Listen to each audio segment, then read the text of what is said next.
Hello everyone, this is Sakshi here and today we're gonna talk about the Korean drama named School 2021। ये एक latest Korean drama है जो onward चल रहा है और ये एक स्क्वायर लव स्टोरी के ऊपर बेस्ड ऑन है। So without further delay, let's start the explanation। Tell me like a Hellcat. तो कहानी की शुरुआत में हमें हमारी ड्रामा की फीमेल लीड को दिखाया जाता है जिसका नाम जी-वॉन होता है। वो स्कूल के बाहर खड़े होकर धरना दे रही होती है क्योंकि उसके एक टीचर मिस्टर किम को स्कूल से ज़बरदस्ती बाहर निकाला जा रहा होता है। तभी वहाँ हमारे ड्रामा के मेन लीड की एंट्री होती है जिसका नाम की जुन होता है।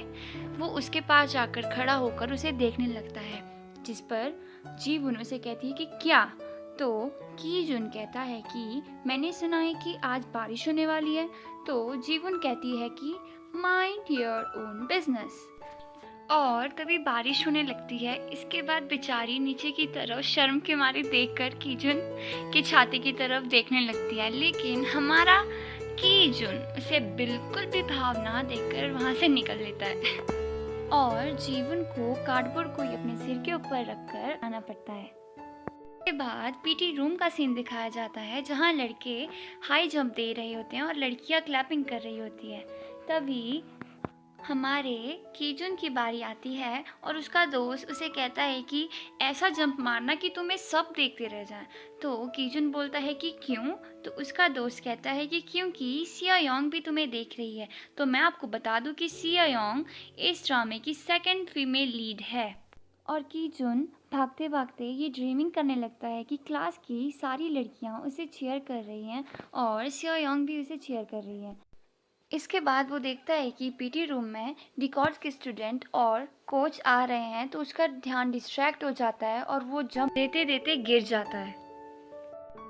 उसकी इतनी बुरी बेइज्जती होती है ना कि वो शर्म के मारे अपना मुंह छुपाने लगता है और सियो योंग उसे ऐसे देखकर बिल्कुल भी भाव नहीं देती। इसके बाद हमें टीचर किम और टीचर चारिन का सीन दिखाया जाता है। चारिन किम से कह रही होती हैं कि क्या बच्चों को गुड बाय कहे बिना जाना ठीक रहेगा। तो इस पर टीचर किम कहते हैं कि लास्ट गुड बाय कहना बहुत चीज़ी रहेगा, इसलिए आप जब भी जाओ तो चुपचाप जाओ।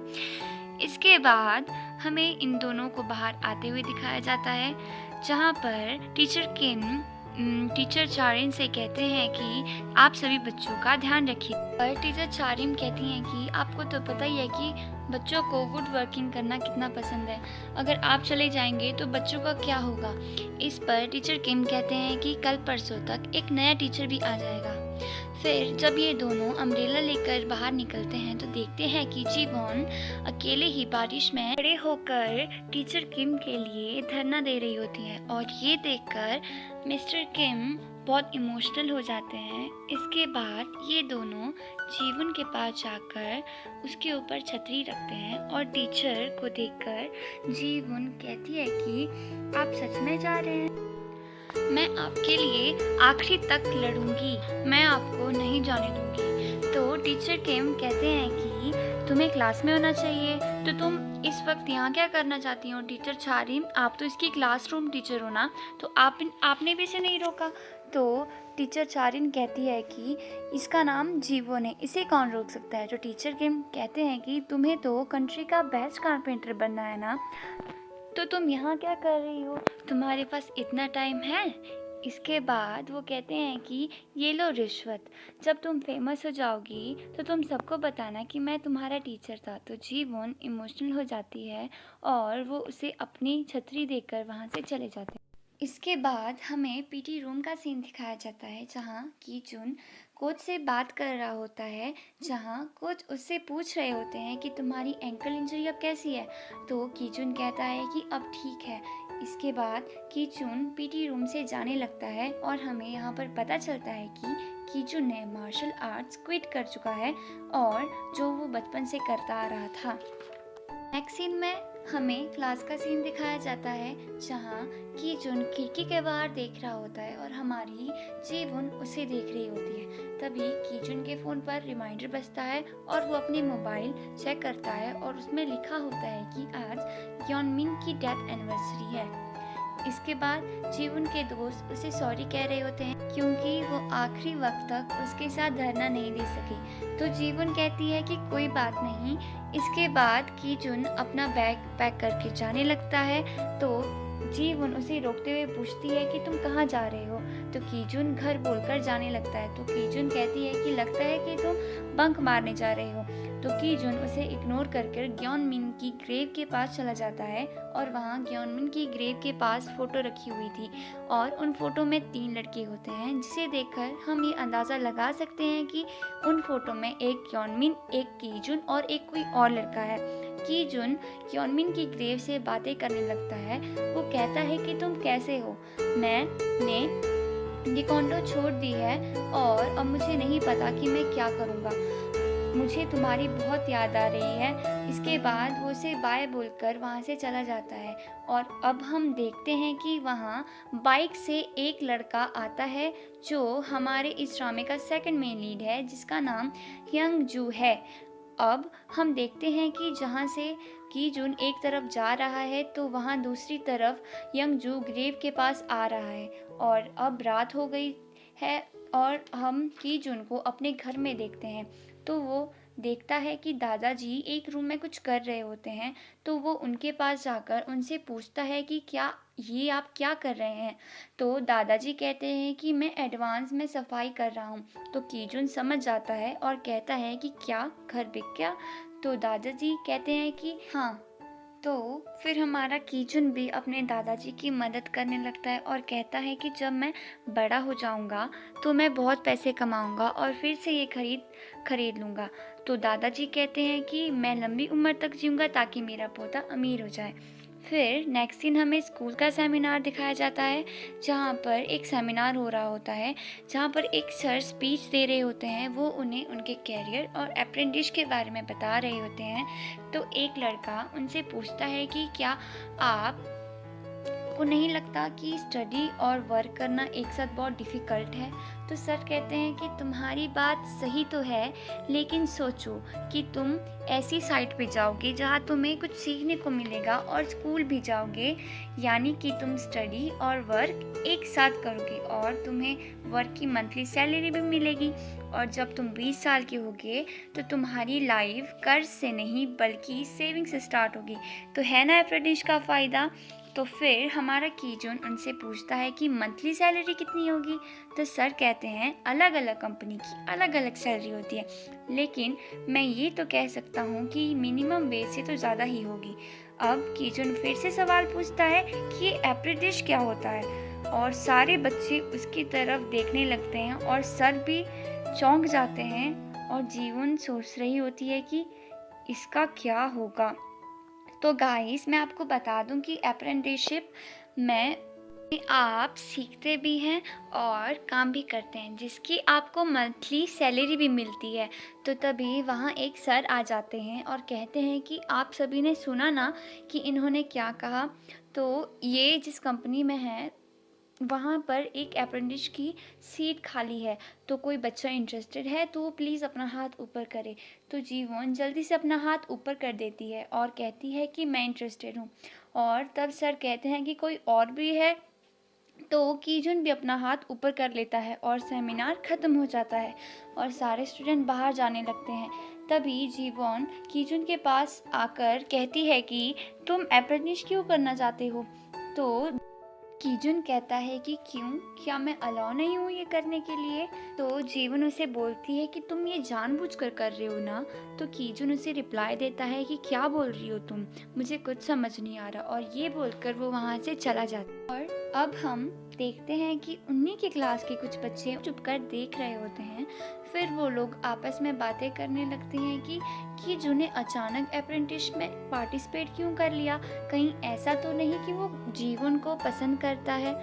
तभी एक लड़का बोलता है नहीं, ऐसा नहीं हो सकता, क्योंकि मैंने सुना था कि 4th क्लास में जीवन ने कीजुन की नाक पर मारा था, जिसकी वजह से उसकी नाक में खून भी लग गया था। तभी एक और स्टूडेंट कहता है मैंने सुना था कि एलिमेंट्री स्कूल में ये दोनों एक दूसरे को डेट किया करते थे। अब सीन शिफ्ट होता है जीवन और कीजुन के पास जो कि ऑफिस में बैठकर अप्रेंटिस के लिए इंटरव्यू दे रहे होते हैं क्योंकि इसके लिए सिर्फ एक ही सीट खाली थी। और सर उनसे पूछते हैं कि तुम अप्रेंटिस क्यों करना चाहते हो, तो जीवन कहती है कि ये मेरा बचपन का सपना है कि मैं कारपेंटर बनूं। कीजुन बताता है कि मैं बस पैसे कमाना चाहता हूँ, इसीलिए मैं ये करना चाहता हूँ। और दूसरी तरफ इनकी अभी भी गॉसिप चल रही है कि तभी एक लड़की होसुंग कहती है कि तुम तो इन दोनों के साथ एलिमेंट्री स्कूल में थे ना, तो तुम बताओ इन दोनों का क्या फंडा है। तो होसुंग सोच में पड़ जाता है और कहता है कि ये बताना तो बहुत टफ है। तभी कीजुन और जीवन क्लास में आ जाते हैं और ये दोनों अपनी अपनी जगह बैठ जाते हैं। तभी एक लड़की जीवन से कहती है कि तुम्हारा इंटरव्यू कैसा गया। तो जीवन कीजुन की तरफ देखने लगती है और हमें फ्लैशबैकों से पता चलता है कि इंटरव्यूअर्स ने कीजुन को रिजेक्ट कर दिया और जीवन को सिलेक्ट कर दिया, इसीलिए कीजुन सैड बैठा है।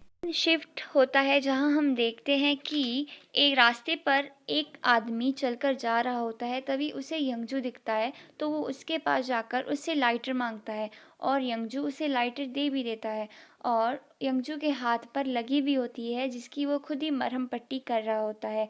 फिर वो देखता है कि वो आदमी नीचे बैठकर उस जली हुई सिगरेट को देखने लगता है। यंगजू उससे कुछ पूछता भी नहीं है, पर वो आदमी खुद ही बताने लगता है कि मैं ये इसीलिए कर रहा हूँ क्योंकि मैंने 6 महीने पहले ही स्मोक करना छोड़ दिया था। लेकिन ऐसा करने से मुझे ऐसा लगता है कि मैं स्मोक कर रहा हूँ, जिससे मुझे काम डाउन हो जाता हूँ क्योंकि मेरी आज जॉब का पहला दिन है और मैं बहुत नर्वस हूँ। अब वो आदमी यंगजोन से पूछता है कि यहाँ कोई न्योल्की देता। वो आदमी फिर से कहता है कि तुम्हारे हाथ से खून बह रहा है, तुम हॉस्पिटल जाना चाहोगे।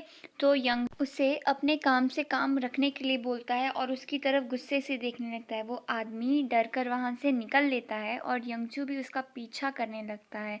अब वो आदमी पीछे मुड़कर देखता है कि यंगजू उसका पीछा कर लाए, इसीलिए वो और तेज भागने लगता है और स्कूल तक पहुंच जाता है और यंगजू भी उसके पीछे आ जाता है। वो आदमी कहता है कि हाँ, मैंने तुम्हारा लाइटर लिया था तो ये लो। तभी वहाँ स्कूल का टीचर आ जाता है और कहता है कि तुम मिस्टर ली हो ना। फिर वो टीचर उन दोनों से पूछता है कि ये कौन है। तो यंगजू कहता है कि मैं एक नया स्टूडेंट हूँ। तो टीचर कहते हैं कि अच्छा, तुम ही हो वो नए ट्रांसफ़र स्टूडेंट।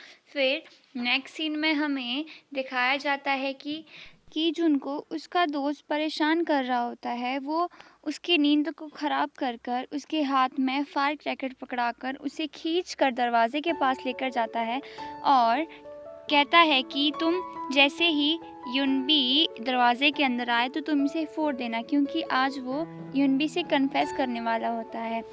अब एक लड़का दरवाजे से देखता है कि युनबी आ रही है, तो सब अपनी पोजीशन लेकर खड़े हो जाते हैं। तभी जैसे ही दरवाजे ओपन होता है तो की जुन उस फायर क्रैकर को फोड़ देता है, लेकिन वहाँ युनबी की जगह अंगजू था, जिसे देखकर हमारे बिट्टी गुल जाती है। तभी क्लास में टीचर आ जाती है और फिर सब लोग अपनी पोजीशन पर चले जाते हैं। फिर टीचर यंगजू को सभी से इंट्रोड्यूस करवाती है। क्लास खत्म होने के बाद कीजुन यंगजू से बात करने की कोशिश करता है, लेकिन यंगजू बहुत रूड तरीके से उससे बात करके वहाँ से चला जाता है और जीवन भी ये सब देख रही होती है। पूरी क्लास यंगजू के लेकर अलग अलग र्यूमर्स फैला रही होती है कि वो कोई गैंगस्टर है, ड्रग एजेंट है, वो किसी फैक्ट्री में काम किया करता था और पता नहीं क्या क्या। तभी जीवन ऐसे खौफनाक बातें सुनकर इसके हाथ में पकड़ा ग्लू बेंच के ऊपर गिर जाता है। तभी वहाँ यंगजू भी आ जाता है और उसे देखकर सब दूर भाग जाते हैं और जीवन वहीं खड़ी रह जाती है और यंगजू देखे बिना ही उस बेंच के ऊपर बैठा है। जीवन की तो मानो यंगजू को देखकर सांस ही अटक गई थी। वो पूरी क्लास उसे मुंह पे हाथ रख रख के छुप छुप के देखी जा रही थी कि यंगजू का क्या रिएक्शन है, लेकिन यंगजू तो स्मार्ट फेस लिए उसे नोटिस कर रहा था। जैसा ही क्लास फिनिश होती है वैसे ही यंगजू सीट से उठने की कोशिश करता है, लेकिन उस बेचारे को क्या पता था कि उसके साथ आज क्या होने वाला था। सिचुएशन का अंदाज़ा होने के बाद वो ज़ोर ज़ोर से सीट को ज़मीन पर पटकने लगता है, लेकिन उसे ऐसा करते देख सब पूरी क्लास की फटकर चार हो जाती है। और जब आखिरी बार यंगजू सीट को ज़ोर से उठाता है तो कुछ ऐसा होता है गाइस। और ये देखकर तो पूरी क्लास डर के मारे कांपने लगती है और जीवन की तो सांस ही अटक जाती है। यंगजू फिर से सीट पर बैठ जाता है और फिर से अपना स्मार्ट फेस लेकर अपने सारे गुस्से को कंट्रोल करता है, लेकिन किसी को कुछ मालूम नहीं था कि इसके अंदर क्या चल रहा है। और इस तरह वो अपनी अगली पूरी क्लास इस चड्डी में लेता है और ऐसे ही वापस स्कूल से घर चला जाता है। जीवन पर जहाँ पे उसे पता चलता है कि जिस जगह पर वो काम करती है वहाँ कीजुन को भी काम मिल गया है। वो सोचने लगती है कि कीजुन उसके साथ टाइम स्पेंड करने के बहाने ढूंढ रहा है। जीवन की मैनेजर उसे कहती है कि तुम कीजुन की सीनियर हो तो तुम इसे कैसे काम करते हैं ये सिखा देना। इसके बाद जब जीवन उसे बर्गर बनाना सिखा रही होती है तो कीजुन उसे कहता है कि उस वक्त वो उसे कुछ नहीं समझा पाएगा, इस वक्त सिर्फ उसे पैसे कमाने हैं। इसके बाद सीन शिफ्ट होता है जीवन के घर पर, जहाँ उसकी मॉम और उसकी हमेशा लड़ाई होती रहती थी क्योंकि उसकी मॉम को उसका नलगी आर्किटेक्चर स्कूल में जाना बिल्कुल भी पसंद नहीं था। उसकी मॉम उसके ऊपर गुस्सा करते हुए बोलती है कि तुम्हारे स्कूल से मुझे रोज़ रोज़ शिकायतें सुनने को आती है। आज भी तुम्हारे प्रिंसिपल ने मुझे तुम्हारे प्रोटेस्ट की कंप्लेंट करने के लिए स्कूल में बुलाया था। दोनों के बीच खूब लड़ाई होती है। जीवन नाराज़ होकर अपने घर से बाहर चली जाती है, जहाँ वो एक टेडी बेयर शॉप पर पहुँचती है और वहाँ अपने लिए एक टेडी बेयर बाहर निकालने की कोशिश करती है, लेकिन उसे टेडी बेयर बाहर नहीं निकल रहा था, इसलिए वो गुस्से में उस मशीन को पैरों से मारने लगती है। उसे ऐसा करता देख पीछे खड़ा यंगजू उसे रोकता है और वहां आकर मशीन में न्यू टेडी डालकर जाता है और फिर उसकी तरफ देखकर बोलता है कि तुम मेरी क्लासमेट हो ना। और जब वो वहां से चला जाता है तो जीवॉन देखती है कि वो उसके लिए एक टेडी बियर ऊपर रख के गया है। और फिर नेक्स्ट दिन जब मिस्टर ली की फर्स्ट क्लास थी तो वो बहुत कंफ्यूज थे और स्टूडेंट को ऐसी चीज़ें करने को बोल रहे थे जो कि वो बच्चे पहले कर चुके थे। यंगजू जब उनकी तरफ ऐसे देखता है तो वो कहते हैं कि ए लड़के क्या प्रॉब्लम है। यंगजू अपने फेस एक्सप्रेशन को बिना चेंज किए उनसे कहता है कि आपने अभी तक मेरा मुझे लाइटर वापस नहीं किया है। और हमारे मिस्टर ली बेचारे शर्म के मारे कहते हैं कि बेटा अगर तू मेरी थोड़ी सी इज्जत भी करता है ना तो प्लीज़ प्लीज़ कुछ अच्छे शब्द बोल दे। तो यंगजू कहता है कि मेरे पास बेसिक मैन बिल्कुल नहीं है, असल में जो मेरा ऊपर वाला हिस्सा है ना वो थोड़ा ढीला है इसलिए वो काम नहीं करता। अब मिस्टर ली की पूरी क्लास के सामने इतनी गजब बेइज्जती देख कर ना मिस्टर ली बेचारे शर्म के मारे कहते हैं ना कि ढीला तो मेरा भी है पर लगता है तो मेरे से भी ऊपर वाली चीज़ है। अब हमें ब्रेक टाइम का सीन दिखाया जाता है जहाँ जीवन की फ्रेंड उसे कह रही होती है कि तुम्हारा और कीजुन का बचपन का रिलेशनशिप क्या है। तो जीवन बताती है कि हमारा बचपन का रिलेशनशिप थोड़ा खट्टा मीठा था। जब हम छोटे थे ना तो वो मुझसे थोड़ा छोटा था इसलिए मैं उसे पीटा करती थी और शॉर्टी शॉर्टी बुलाया करती थी। तो उसकी दोस्त बोलती है कि मुझसे पक्का लिखवा लो कि कीजुन तुम्हें पसंद करता है। अब हमें शाम का टाइम दिखाया जाता है जहाँ जीवून काम करते करते कीजुन को देखकर अपने दोस्तों के याद करने लगती है। तभी कीजुन जो कि गलत तरीके से रैप कर रहा था उसे वो सही तरीके से रैप करना सिखाती है। फिर जीवॉन के हाथ पर चोट का निशान देखकर कीजुन उसे बैंडेज करने के लिए बोलता है और जीवॉन बैंडेज करने के लिए अंदर चली जाती है, लेकिन उससे अकेले बैंडेज नहीं हो रहा था इसीलिए कीजुन जाकर उसकी हेल्प करता है और एक दूसरे को इतना पास देखकर उन दोनों को अपने बचपन का एक किस्सा याद आता है जहाँ ऐसे ही कीजुन ने जीवन की बैंडेज की थी। तो कीजुन उससे कहता है कि तुम्हें कुछ याद आया। तो जीवन को लगता है कि वो उस किस के बारे में बात कर रहा है जो जीवन ने कीजुन को किया था। जीवन गुस्से से बोलती है वो सब बचपन की बातें थी। तो कीजुन उससे पूछता है कि क्या तुम मुझे पसंद करती हो जो तुम इतना ओवर रिएक्ट कर रही हो। तो जीवन चिढ़कर बोलती है हे शॉर्टी तुम्हारा मतलब क्या है। और खुद को शॉर्टी सुनकर कीजुन भी चिढ़ जाता है और बोलता है मुझे इस नाम से फिर कभी मत पुकारना। लेकिन जीवन कहाँ मानने वाली थी। वो उसे बोलती है कि मैं तुम्हें बार बार बोलूँगी, तुम मेरे लिए अभी भी शॉर्टी ही हो, समझे।